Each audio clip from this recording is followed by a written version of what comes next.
Viking coin shocks historians. Scientists baffled by mysterious 1200-year-old coin linking Vikings to Jesus. A remarkable archaeological discovery in England has stunned historians and sparked new questions about the relationship between the Vikings and Christianity more than 1200 years ago. Experts say the rare find could challenge long held beliefs about when Vikings first encountered or possibly embraced the teachings of Jesus. Now we take a deeper look and break down this entire story on the AI So I podcast. want you to imagine, just for a second, that you are a Viking warrior.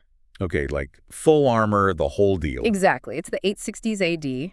You worship Norse gods, right? Yeah. Thor, Odin, all of them. Right. You have just crossed the North Sea, and you are currently in the middle of this violent, totally chaotic invasion of Eastern England. Which is a terrifying thought, honestly. It really is. But here's the thing. Hanging around your neck, like bouncing against your armor, is a gold pendant. And it honors the man who baptized Jesus Christ. Yeah. Why?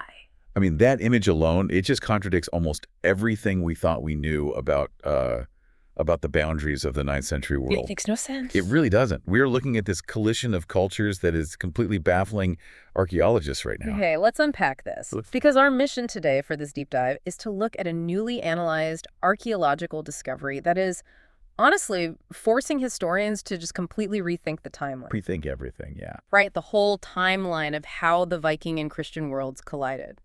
So we're looking at a tiny, damaged gold coin. It was turned into a pendant, and it was pulled out of the dirt by a metal detectorist in Norfolk, England. Just a guy in a field. Yeah. Literally. And this one object is acting like a historical wrecking ball. It really is, because, we often treat the past as a series of isolated containers, I guess. What do you mean? Like, we assume the Viking world existed in one box, Right. right? And the Christian world is over in another box. Right. And that they really only interacted through the sharp end of an axe until much, much later in history. Yeah, that's definitely the standard textbook version. Exactly. But when you look closely at the physical evidence, I mean, the timeline gets incredibly messy, incredibly fast. Right. This pendant is the ultimate proof that ideas and the actual objects that carry those ideas, they move far faster than armies or official religious institutions. Well, let's start with the physical object itself, because the specific details are what make this so strange. Oh, absolutely. So we're talking about a gold coin, right? Right. And experts have dated it very specifically to the late 9th century. Yeah, likely minted sometime between the 860s and 870s AD. Right. And on the front of this coin is the face of a bearded man. And he's flanked by the Latin word I-O-N. Which is short for John. Right. And based on the iconography and, the text itself, numismatists. Those are the coin experts, right? Yes, the coin experts, they have definitively concluded this is John the Baptist. Okay, and just to remove any lingering doubt about that, the reverse side of the coin actually features a partial Latin inscription, and that translates to Baptist and Evangelist. There's no mistaking who this is. Right. Now, I want to drill down into why this specific imagery, why it stopped researchers in their tracks. Like, what makes a gold coin with a saint on it so anomalous for this specific time period? Well, what's fascinating here is to understand that we really have to look at the media landscape of the 9th century. Okay. In Western Europe at this time, coinage was totally dominated by the Carolingian Empire. This is the empire Charlemagne founded, right? Exactly. This massive dynasty that controlled most of modern-day France, Germany, Italy. Right. And in a world before printing presses or, mass communication, coins were your primary propaganda tool. They were like the social media of the day. Pretty much. And because of that, Carolingian period design rules were incredibly strict. Okay. Coins featured kings or emperors, Yeah. secular rulers, basically people trying to project earthly power. Right. You absolutely did not put a saint on a gold coin. So finding an image of John the Baptist on a piece of currency in Western Europe is just completely out of left field. Totally. I was thinking it would be like pulling a quarter out of your pocket today, right? Yeah. And instead of George Washington, you look down and you find the face of, I don't know, a religious guru or a massive international pop star. Right. Taylor Swift on a quarter or something. Exactly. Yeah. It immediately tells you that whoever minted this was actively breaking all the official rules of the state. That is a great way to look at it. Now, it is worth noting that religious iconography on currency, that was actually standard practice over in the Byzantine Empire. Oh, okay. Remind me where that was centered. That's the civilization centered in modern-day Turkey, Mm-hmm. encompassing parts of Eastern Europe, the Middle East. Right, the Eastern Roman Empire, basically. Exactly. Over there, putting a saint on a coin. Totally normal. But not in Western Europe. No. In Viking-influenced Western Europe, or the Carolingian territories, it was virtually unheard of. Wow. I mean, coin historian Dr. Simon Coupland actually told the BBC that this specific design is entirely bizarre. Bizarre. That's a strong word for a historian. It really is. Researchers actually believe this is potentially the first known coin or jewelry item from 9th century Western Europe to feature St. John the Baptist. That is wild. And, the mystery only deepens when we look at where this bizarre rule-breaking coin actually ended up. Right, it's all about location. Because it wasn't found in a Byzantine palace or, like, a Carolingian church treasury. No, it was dropped in a muddy field in Norfolk. Right, which geographically places it right in the crosshairs of the Viking invasion. Exactly.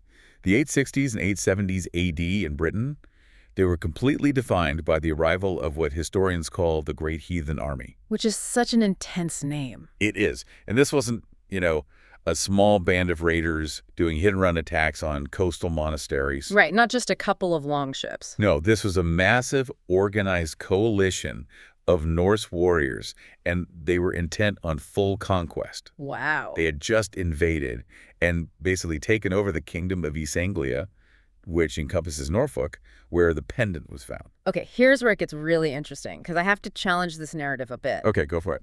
If I am a pagan warrior, right, Yeah. part of this invading coalition, and I am actively sacking Christian monasteries, I'm battling Christian kings, Yeah. wouldn't I deliberately want to destroy Christian symbols? You think so, yeah. I mean, if the goal is domination, wouldn't melting down a gold coin of John the Baptist be like the ultimate flex?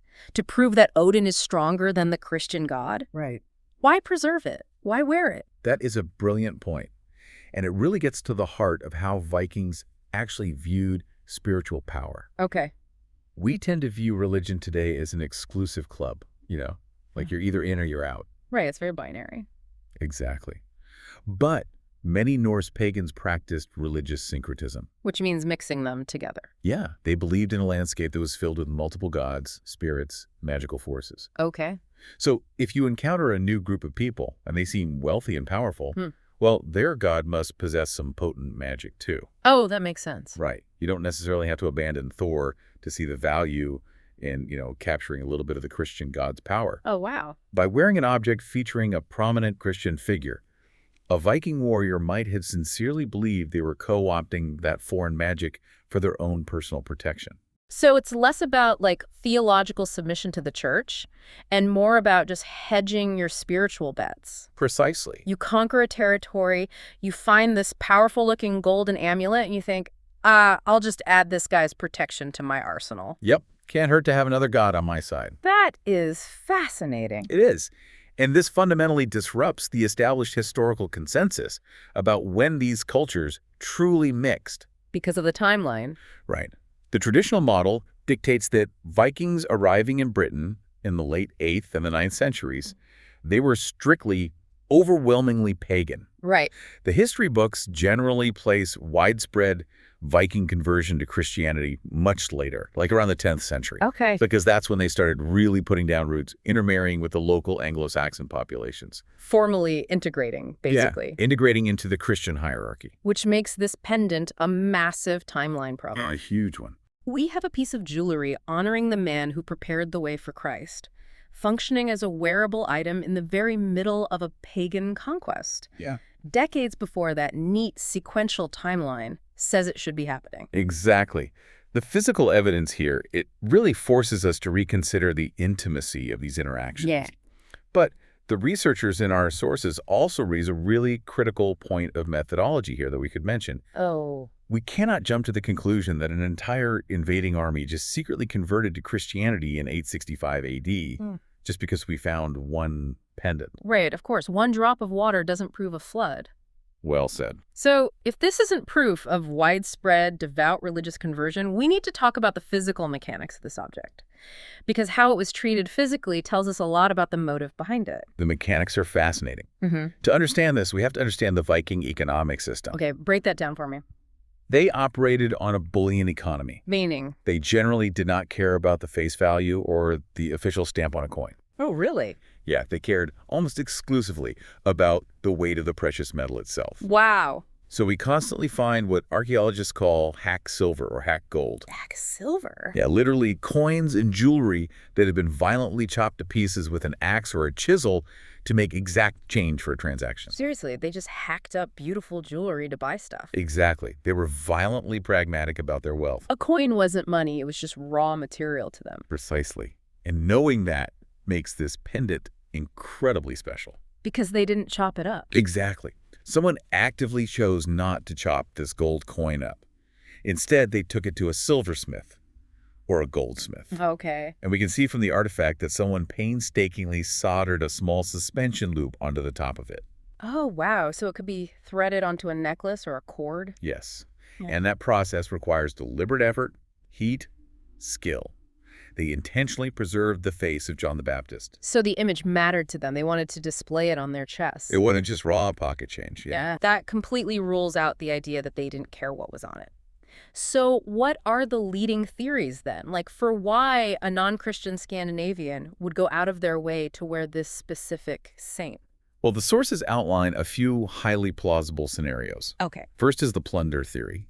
I mean, this could have just been loot stolen from a raid on a wealthy settlement, repurposed as a trophy. Right. Wearing the wealth of a defeated enemy, that's a pretty universal human behavior. Exactly.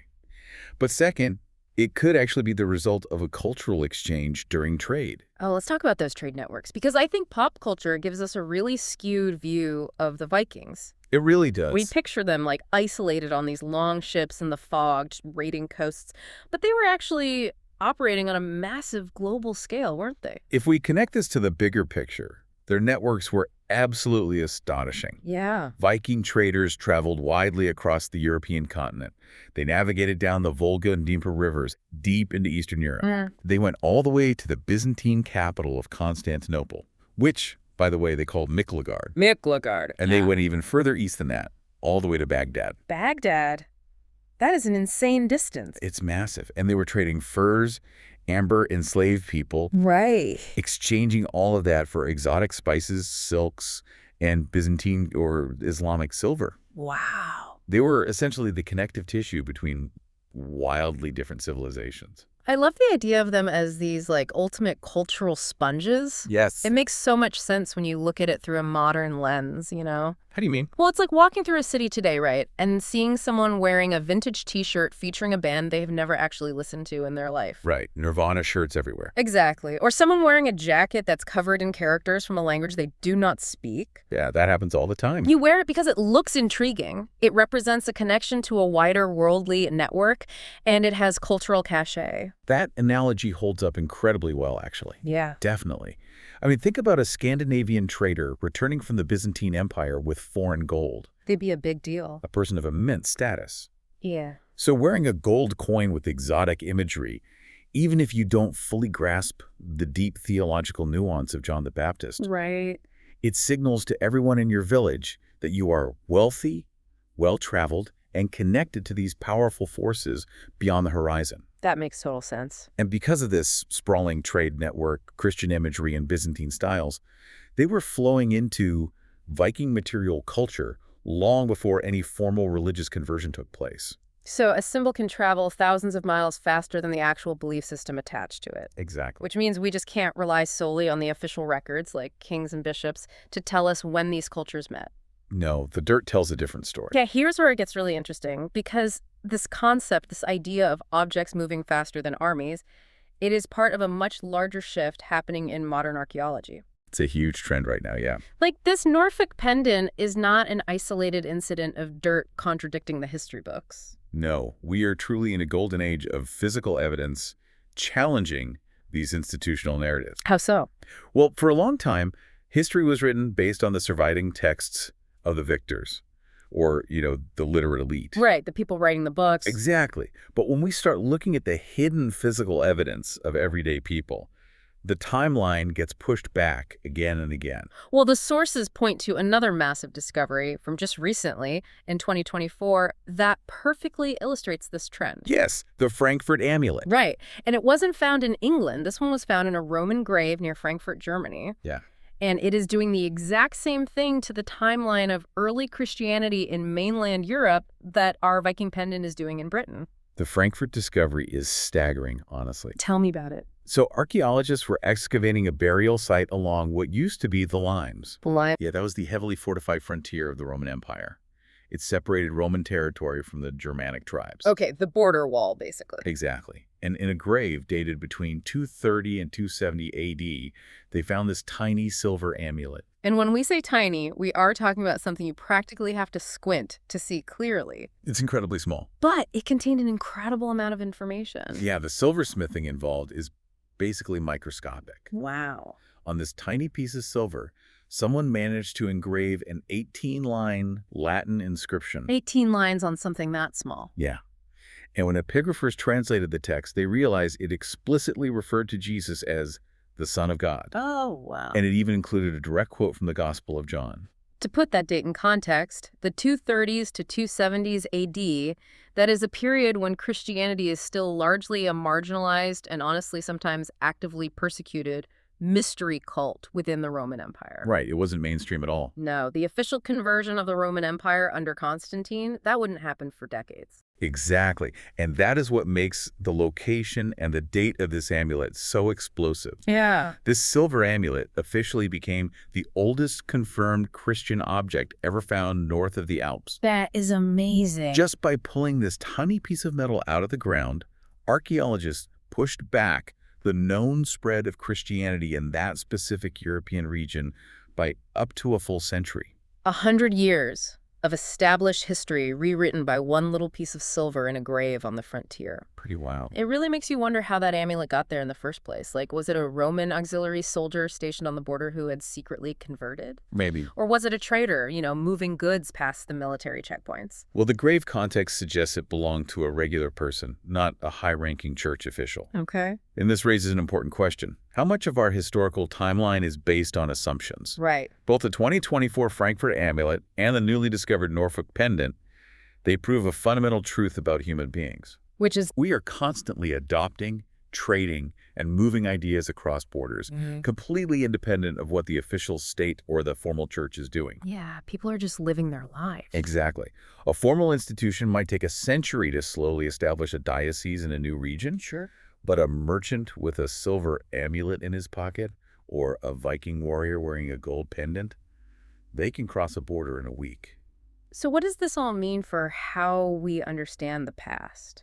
I think it requires a total shift in perspective. I think you're right. It requires us to radically shift how we look at it. History isn't just a static list of dates and battles handed down from a mountaintop. Not at all. It is a living, shifting puzzle. Yeah. A completely routine sweep of a muddy field with a metal detector or, a highway expansion project in Germany can force us to rewrite everything we know about how seemingly opposite worlds crossed paths. Incredible. We had pagan Viking warriors on one side, early Christianity on the other, and somehow in the late 800s, those two worlds collided and left us this tiny, painstakingly preserved piece of damaged gold. It really reveals a profound complexity in the people who lived back then. Yeah. They weren't the flat caricatures we see in movies. The barbarians with the horned helmets. Right, which they didn't even wear, by the way.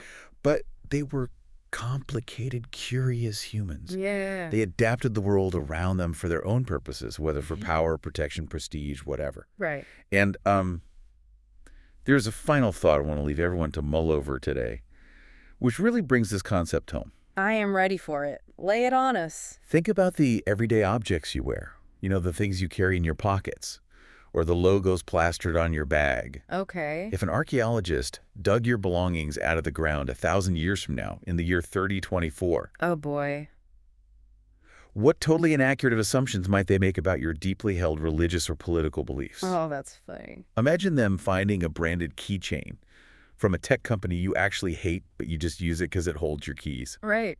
I have so many of those.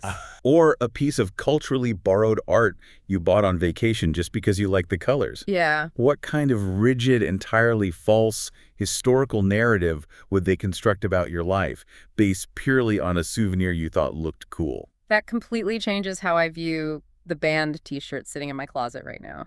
Better hope it doesn't end up in a museum. Seriously. But it really drives home the point that the muddy, chaotic intersection of history is still being paved every single day by all of us through the objects we choose to carry. Absolutely. Well, thank you for joining us on this deep dive into the physical evidence that defies the history books. Keep questioning those neat timelines, keep looking closer at the messy details of the past, and we'll catch you on the next one. Okay, one question for you. Could this mysterious 1200-year-old gold coin discovered in England prove that Vikings were exposed to Christianity decades earlier than historians believed? And why does it feature John the Baptist instead of a king or warrior? Don't forget to comment it. Thanks.